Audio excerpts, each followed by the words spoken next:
손을 이렇게 이걸 주시면은 그때 시작하겠습니다. Das ist nicht so einfach. Ich möchte euch noch eine Botschaft mitgeben, ein Wunsch, der euch natürlich auch alle beschäftigt. Nicht nur für euch, ja, ich denke auch für alle koreanischen Menschen. Die Botschaft ist, gebt die Hoffnung auf die Wiedervereinigung nicht auf.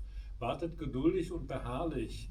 Es war damals bei uns in Ostdeutschland quasi unmöglich davon zu träumen, dass die Mauer aufgeht, dass wir ein Volk werden, wir ein deutsches Volk werden. Es ist scheinbar bei euch extrem schwierig und extrem aussichtslos, aber das stimmt nicht. Es gibt immer Hoffnung und vor allen Dingen, es ist einfach nur viel Arbeit. Und als wir damals in Ostdeutschland, wir haben davon geträumt von der Wiedervereinigung. Ihr träumt davon auch, aber wir haben es euch vorgemacht, wie es geht.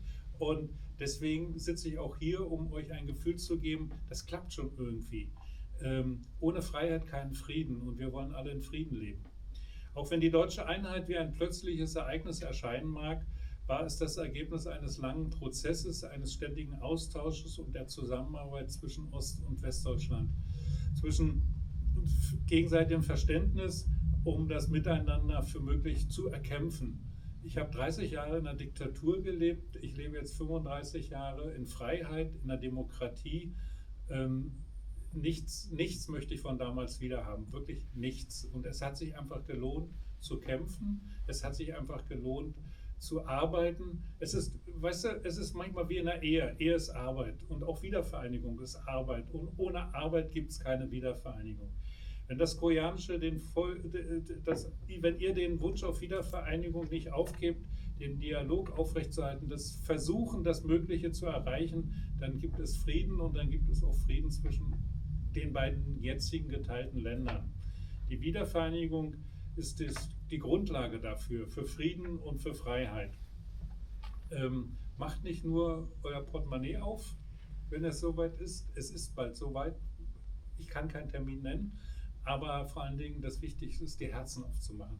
Ohne Herzen wird das nichts. Mit Geld kann man viel machen, aber das Herz ist das Wichtigste, was euch verbindet.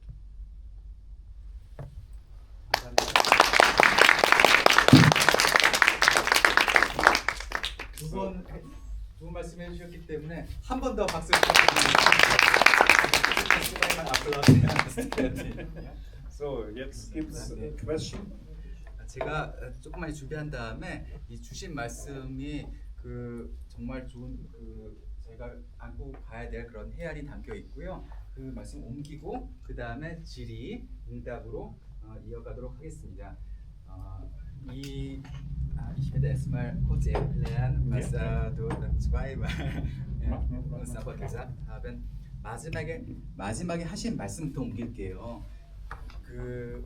세상의 많은 일들이 돈으로 결정되고 하지만은 지갑을 여는 것보다 더 중요한 거는 마음을 열어야 된다라는 말씀으로 마치셨거든요. 그리고 또 중요한 말씀은 이 선생님께서도 정말 과정이라는 말씀을 강조하셨어요. 이 독일 통일이라는 것을 아무도 예상하지 못했고 한 순간의 역사적인 사건으로 다가왔지만은 그 전에는 기나긴 과정이 있었다.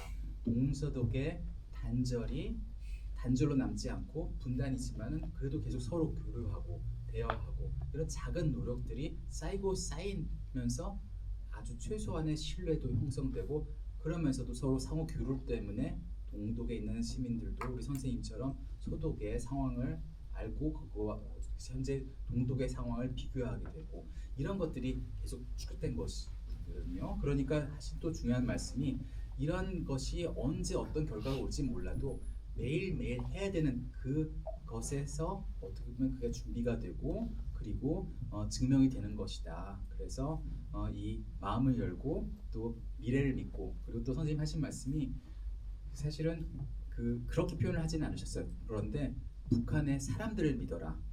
왜냐하면은 내가 그 독재 체제에서 살았던 사람인데 사실은 보시면은 나 괜찮은 사람 같지 않느냐. 사람들이 거기에서 어떻게든 독재 체제에서 사람들을 바꾸고 어떤 인간형으로 만들려고 해도 사람들의 스스로 하고 있는 노력들이 있을 것이고 선생님처럼 그래서 서로가 서로를 믿고 또 여러분의 갖고 있는 비전을 믿고 하다 보면은 언제라고 나를 정해서 얘기할 수는 없지만은 어느 순간 한국 한반도 북한에도 이런 우리가 매일매일 이런 상호 교류에 노력을 한다면은 그런 날이 올 수도 있을 것이다 라는 희망의 건투의 당부하는 말씀이십니다.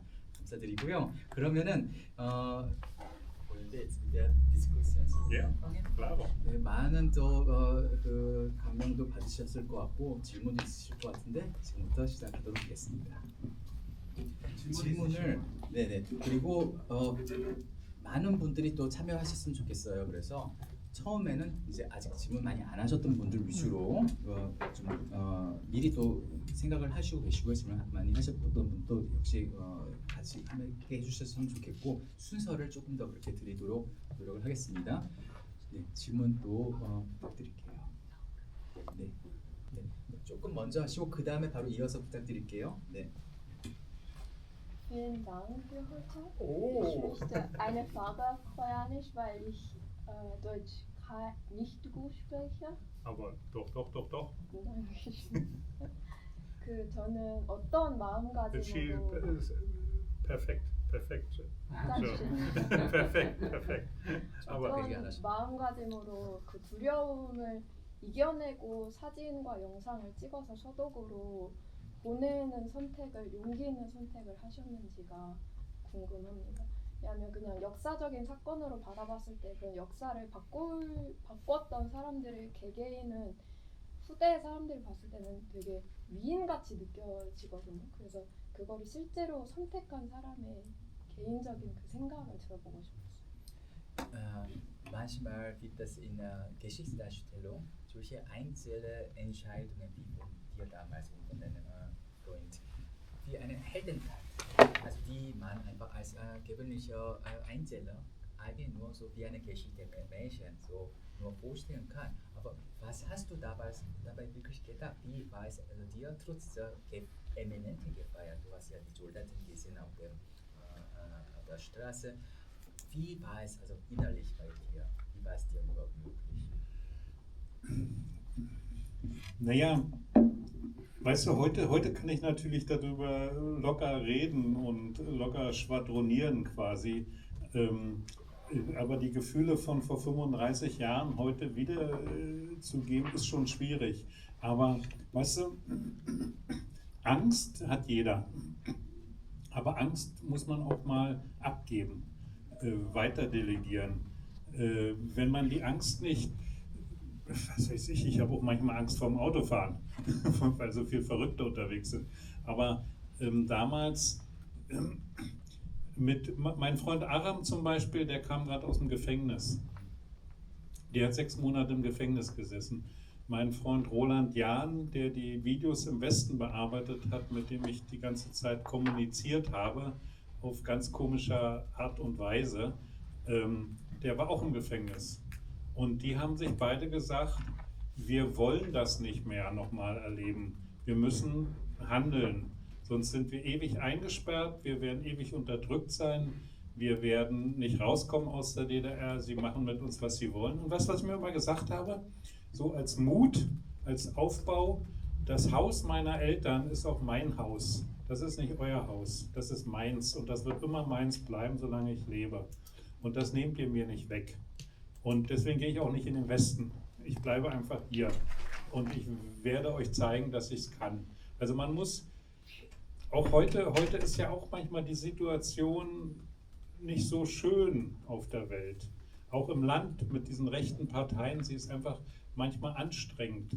Aber ich sage mir immer, es lohnt sich für die Freiheit, es lohnt sich für die Demokratie und ich möchte nie mehr das von damals wieder haben und die Angst muss man einfach abgeben, auch heute.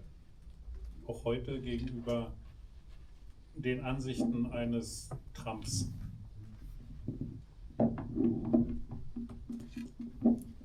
좋은 질문 감사드립니다. 사실 그 당시에 젊은 청년으로서 그런데 이런 연령과 상관없이 동독에서 이런 상황을 겪고 있던 어떤 사람들은 그 사람들이 무엇을 결국 했느냐와 무관하게 커다란 공포를 갖고 있을 수밖에 없는 상황이죠. 선생님도 그랬고 또 같이 첨탑에서 촬영했던 분 성함이 아람 선생님이신데 이분도 더 그러셨던 것이 그 직전에 비슷한 또 다른 일로 6개월간 수영생활 마치고 막 출소를 하셨던 거거든요. 그리고 이렇게 나중에 그 카메라를 보내주시고 지금은 소독에서 이 인권 활동을 이제 하고 계시는 제 책의 인터뷰에 그런 말씀을 많이 적어주셨죠. 롤란트 얀 그분이 슈타지 문서 기록소 이 청장이셨던 분이시죠. 그분은 심지어 동독에서 계속 있고자 했는데도 강제 추방을 당한 분이세요. 그러니까 우리 선생님도 여러 가지 그런 불이익을 많이 받으셨고 그래서 그런 직후에 지금 첨탑 올라가기 전까지도 나 이제 이런 일은 그만하고 싶어 너무 힘들어 라는 마음이 다 있으셨던 건데 그런데도 왜 하셨느냐 왜냐면은 특히 선생님 같은 경우는 여기가 내가 살던 집이 있고 부모님이 살던 집에서 나도 앞으로도 계속 살고 싶고 여기가 내 고향이고 이런 마음이 있는 거예요. 그러니까 이렇게 표현하면 될 것 같은데 이게 나의 일이다라고 느끼신 그 마음이 공포감보다 더 강했던 것이 아닌가라는 생각이 들고요. 그래서 지금 사실은 공포라는 거는 자동차 이렇게 고속도로 운전할 때 가끔 이상한 사람들이 운전을 험하게 할 때도 공포감이 들고 일상적으로 찾아오고 또 당시에 느꼈던 그 공포감에 비견할 건 아니겠지만 아주 먼 옛날의 일처럼 느껴지지만 가끔 그때를 떠올려 보면은 현재하고도 겹치는 게 있습니다. 지금 동독 부동독 지역에서 특히 극성을 부리는 지금 그런 얘기는 우리 아직 많이 안 했죠. 나중에 또 기회가 있을 것 같아요. 극우 정당이 또 출동을 하고 있다든지 또 도널드 트럼프 대통령을 통해서 세계에 여러 혼란이 좀 있습니다. 그런 걸 생각할 때 좀 체험에 가까운 그런 마음이 들 때도 있지만은 내 일로 여기고 할 때 바뀌는 그런 세상에 그런 면모도 있는 것 같습니다. 그리고요. 나바도 schon gleich eine weitere Frage 부탁드릴게요. 저도 그 앞서 질문의 연장선일 것 같은데 그 당시에 그런 두려움을 갖고 촬영한 영상이나 사진들이 역사적으로 큰 의미를 가지는데 그 이후에 지금 삶까지 전체적으로 어떤 영향을 끼쳤는지 조금 궁금하고 그렇게 위험을 무릅쓰고 역사적으로 정말 너무나 기록하는 데 있어서 큰 기여를 하셨는데 그럼에도 불구하고 현재 독일 통일에 대해서 아쉬움이나 또는 앞으로 좀 더 나아졌으면 좋은 방향이 있는지에 대해서 궁금합니다. 아주 좋은 질문 역시 감사드리고요. Es ist vielleicht eine sehr gut zusammenhängende Frage mit der vorangehenden. Du hast ja trotz dieser Angst, die auch jeder teilt, aber du hast dann mit deinem Freund auch dann beschlossen, das tatsächlich zu tun und ich denke, dass da übertreiben wir nicht, die Geschichte verändert. Aber kannst du uns vielleicht verraten, was es dann für dich, für dein Leben seitdem bedeutete? Deine damalige Entscheidung für dich in deinem privaten Leben und trotz dieser alle Bemühungen auch von vielen anderen Menschen in anderen vielleicht weniger Menschen, andere sind ja vielleicht weniger bekannt, aber viele haben mitgemacht und so ist etwas passiert, was niemand so erwartet hatte. Aber gibt es auch für dich persönlich etwas, was dir nicht so ideal gelaufen ist in dem Prozess der Wiedervereinigung und wie hätte das besser sein können, aussehen können? Das Problem ist ja immer, danach ist man immer schlauer. Das ist erstmal der erste Satz. Zu dem werden wir sagen.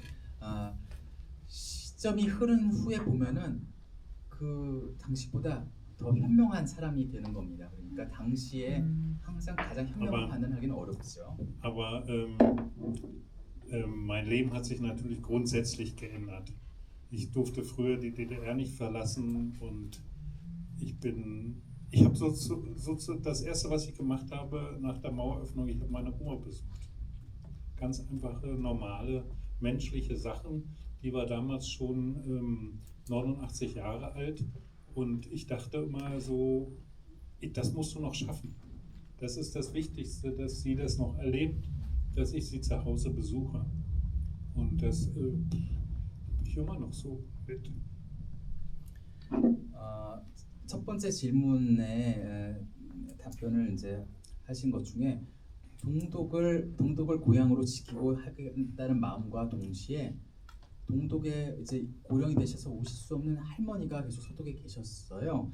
그래서 이 장벽이 열린 다음에 했던 그것이 이제 첫 번째 질문의 제일 구체적인 답변인데, 할 수 있었던 것은 뭐 다른 개인적인 변화가 있었지만은 그 할머님이 90 되시기 직전 한국은 이런 90이 되신 거죠. 할머니가 계신 댁으로 가서 할머니를 뵙는 게 제일 먼저 한 일입니다. Aber es ist ja vollkommen klar, dass wir nicht im Garten Eden leben, dass wir alle nicht im Paradies leben. Das ist vollkommen klar und dass es noch genug Arbeit auf der Welt gibt, Sachen, die nicht in Ordnung sind. Und wir arbeiten jetzt auch an einer Delegation, die Mitte August aus Leipzig, unsere Partnerstadt ist Kiew. Also wir wollen als eine Gruppe von Menschen unsere Partnerstadt Kiew besuchen, um auch diesen Leuten in der Ukraine, in Kiew Mut zu machen. Der Kampf ist noch nicht vorbei, schon gar nicht auf der Welt. Und 89, letztendlich war das erst der Anfang der Befreiung, sehe ich das heute so. Es ist immer Gefahr von rechts und links. Und dieser Gefahr müssen wir uns entgegenstellen.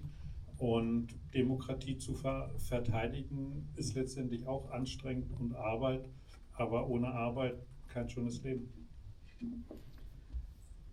그 두 번째 질문하고 첫 번째 질문이 연결되는 질문이신데, 현실은 그때나 지금이나 에덴 공원 동산 같은 그런 이상향일 수는 없는 거죠.